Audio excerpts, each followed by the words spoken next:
O Evangelho segundo Marcos, capítulo 12.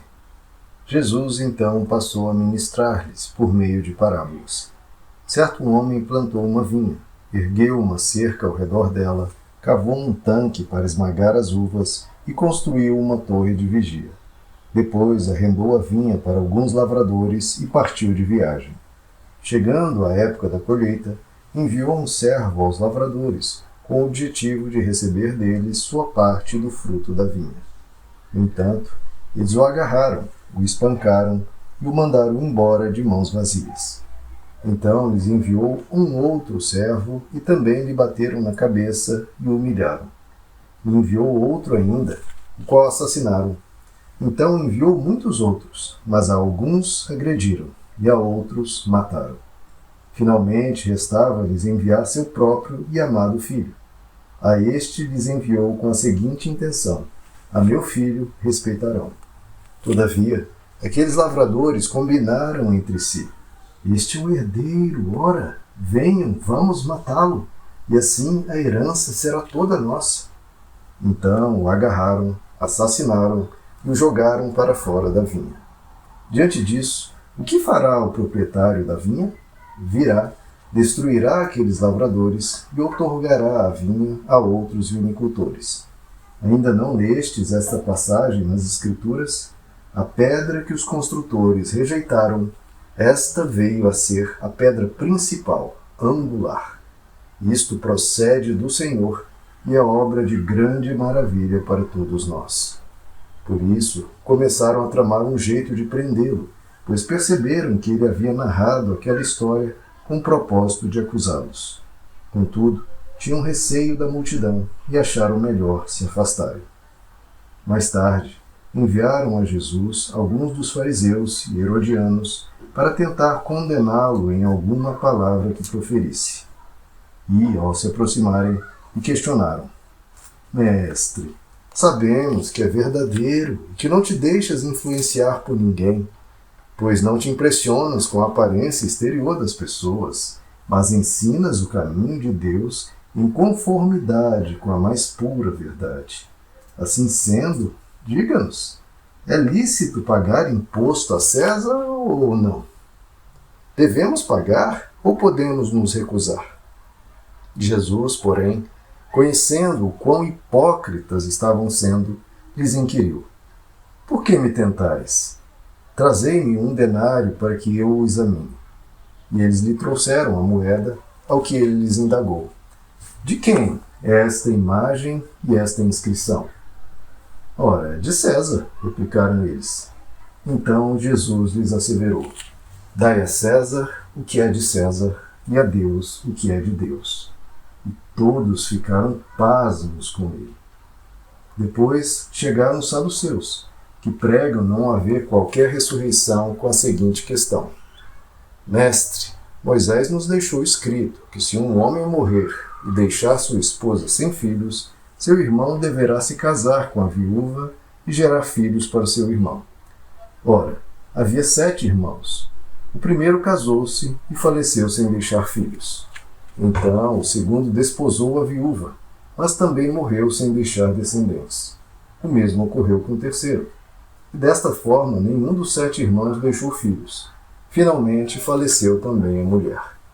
Na ressurreição, de quem esta mulher será esposa? Haja vista que os 7 irmãos foram casados com ela.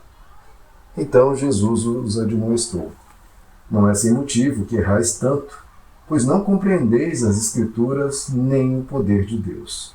Quando os mortos ressuscitam, eles não se casam mais, nem são dados em casamento, pois se tornam como os anjos nos céus. A respeito da ressurreição dos mortos, ainda não tendes lido no livro de Moisés, no texto referente à sarça, como Deus lhe declarou: Eu sou o Deus de Abraão, o Deus de Isaque e o Deus de Jacó. Ora, ele não é Deus de mortos, e sim o Deus dos vivos. Estais absolutamente enganados. Um dos mestres da lei chegou-se e os ouviu argumentando. Ao constatar como Jesus lhes houvera respondido esplendidamente, perguntou-lhe: De todos os mandamentos, qual é o mais importante? esclareceu Jesus, o mais importante de todos os mandamentos é este: ouve, ó Israel, o Senhor, o nosso Deus, é o único Senhor. Amarás, portanto, o Senhor, teu Deus, de todo o teu coração, de toda a tua alma, de todo o teu entendimento e de toda a tua força. E o segundo é: amarás o teu próximo como a ti mesmo. Não existe qualquer outro mandamento maior do que estes. Então o escriba exaltou Jesus. Muito bem, mestre, estás absolutamente certo ao afirmares que Deus é único e que não existe outro que se compare a Ele, e que amar a Deus de todo o coração e de todo o entendimento e com todas as forças, bem como amar ao próximo como a si mesmo, é muito mais importante do que todos os sacrifícios e ofertas juntos. Jesus, por sua vez, vendo que o homem havia respondido com sabedoria, revelou-lhe: não estais distantes do reino de Deus. E a partir disso, não havia mais alguém que ousasse lhe questionar coisa alguma. Mais tarde, Jesus estava ensinando no templo, quando levantou uma questão: como podem os mestres da lei pregar que o Cristo é filho de Davi? Sendo que o próprio Davi, expressando-se pelo Espírito, afirmou: o Senhor disse ao meu Senhor: senta-te à minha direita, até que eu ponha os teus inimigos debaixo de teus pés. Se o próprio Davi o chama de Senhor, como é possível então ser ele seu filho? E numeroso ajuntamento de pessoas o ouvia com grande deleite. E continuou seu ensino, advertindo: acautelai-vos dos escribas, pois eles fazem questão de andar com roupas especiais e de receber saudações em praças públicas, de sentar nos lugares de maior destaque nas sinagogas e ainda de ocupar as posições mais honrosas à mesa dos grandes banquetes. Eles devoram as casas das viúvas e, para dissimular, fazem longas orações.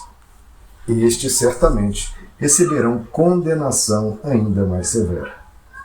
Jesus foi sentar-se em frente ao local onde eram depositadas as contribuições financeiras e observava a multidão colocando dinheiro nas caixas de coleta de ofertas. Muitos ricos lançavam ali grandes quantias. Foi então que uma viúva pobre se aproximou e depositou 2 moedas bem pequenas, de cobre e, portanto, de bem pouco valor. E chamando para perto de si os seus discípulos, Jesus lhes declarou: com toda certeza vos afirmo que esta viúva pobre depositou no gasofilácio mais do que o fizeram todos os demais ofertantes, porquanto todos eles ofertavam do que lhe sobrava. Aquela senhora, entretanto, da sua penúria, deu tudo quanto possuía, todo o seu sustento.